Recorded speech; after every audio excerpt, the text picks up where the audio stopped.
नाशिकच्या पंचवटीत jogging track असलेल्या Shrikrishna garden समोर साकारलाय 7 मजली देवीदास हाईट प्रकल्प। मग येताय ना आजच आपला फ्लॅट बुक करायला देवीदास हाईट्स मध्ये। आमचा मोबाईल क्रमांक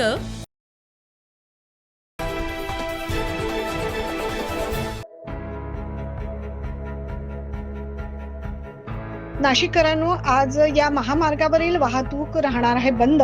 याची दखल घ्यावी। ते कोणते आम्ही सांगणारच आहोत, परंतु लोकशाहीर अण्णाभाऊ साठे यांच्या जयंतीनिमित्त मिरवणूक निघणार आहे आणि या निमित्तानं वाहतूक मार्गात मोठा बदल करण्यात आलाय।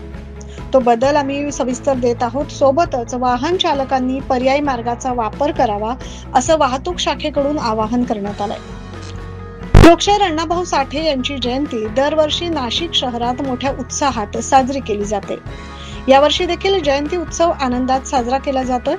आज निघणाऱ्या मिरवणुकीनिमित्त नाशिक शहरातील मुख्य वाहतूक मार्गात बदल करण्यात आलाय। वाहतूक शाखा विभागाकडून तसं सांगण्यात आलंय। महात्मा फुले पोलीस चौकी, चौक मंडई, Haji T point, Mahatma Phule market, दूध बाजार, भद्रकाली मार्केट, बादशाही कॉर्नर, गाडगे महाराज पुतळा, Dhumal point, Sangli bank signal, Parshurampuriya, Parshuram Saykhedkar नाट्यगृह, नेपाळी कॉर्नर, शालीमार, खडकाळी सिग्नल मार्गे लोकशाहीर अण्णाभाऊ साठे पुतळा चौक या मार्गावर ही मिरवणूक निघणार आहे। त्यामुळे या मार्गावरील म्हणजेच अण्णाभाऊ साठे चौक ते साईबाबा हॉस्पिटल, शिवसेना भवन या मार्गावरील दोन्ही बाजूच्या मार्गांवर वाहनांना प्रवेश बंदी असणार आहे।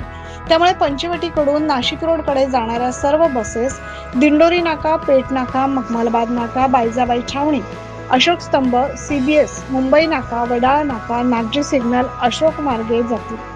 तसेच नाशिक रोड वरून येणाऱ्या बसेस उपनगर सिग्नल, फेम सिग्नल, अशोका मार्ग, नागजी सिग्नल, वडाळा नाका, मुंबई नाका, गडकरी चौक, CBS सिग्नल, अशोक स्तंभ, रविवार कारंजा, मालेगाव स्टँड मार्गे जातील।